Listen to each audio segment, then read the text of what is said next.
Seorang santri putra sebuah pondok pesantren di Pasuruan, Jawa Timur dibakar kakak kelasnya akibat mencuri uang. Akibatnya, korban mengalami luka bakar 63%, sementara pelaku pembakaran ditetapkan sebagai tersangka penganiayaan.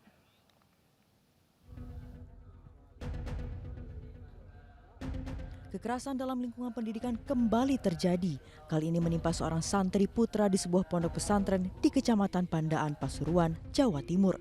Korban IFN 13 tahun mengalami luka bakar 63% di sekujur tubuhnya dan dirawat intensif di Rumah Sakit Umum Daerah Sidoarjo.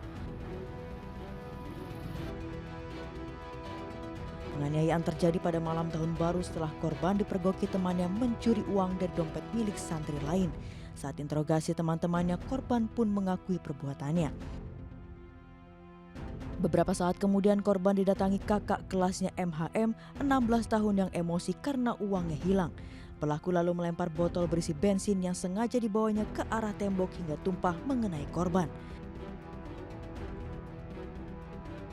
Pelaku kemudian menakut-nakuti korban dengan menyulut api, namun naas sulutan api yang dipegang pelaku menyambar uap bensin dan merambat ke tubuh korban.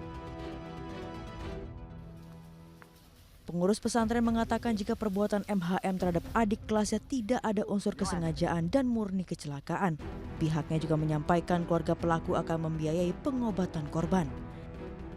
Kami dari pihak pesantren Al-Bir ingin mengklarifikasi bahwa berita yang beredar tentang santri dibakar oleh santri ini tidak benar. Kejadian ini kami anggap sebagai sebuah kecelakaan. Tidak ada unsur kesengajaan.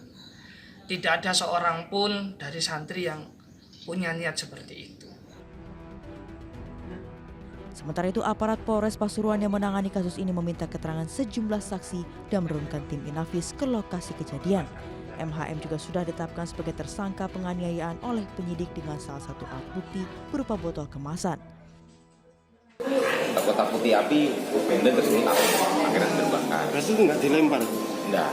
Botolnya? Waktu itu ya mungkin ada perselisihan, ribut, tersenggol kena kotak dan kotak putih sama mereka akhirnya nyala. Akhirnya makanya itu lukanya sebenarnya luas tapi nggak sampai dalam, nggak lama. Ya. Dari satu orang ini kemudian ke beberapa orang karena kan dia dicuri nggak cuma satu orang aja yang dicuri, ada beberapa orang yang dicuri barangnya. Tapi waktu itu sudah diselesaikan oleh pihak pondok. Memang dari pihak ini masih merasa nggak terima, ya tersangka tidak menerima. Setelah itu mereka masih ya istilahnya masih ribut lagi. Tersangka dijerat pasal dalam Undang-Undang Perlindungan Terhadap Anak tentang Sistem Peradilan Pidana Anak.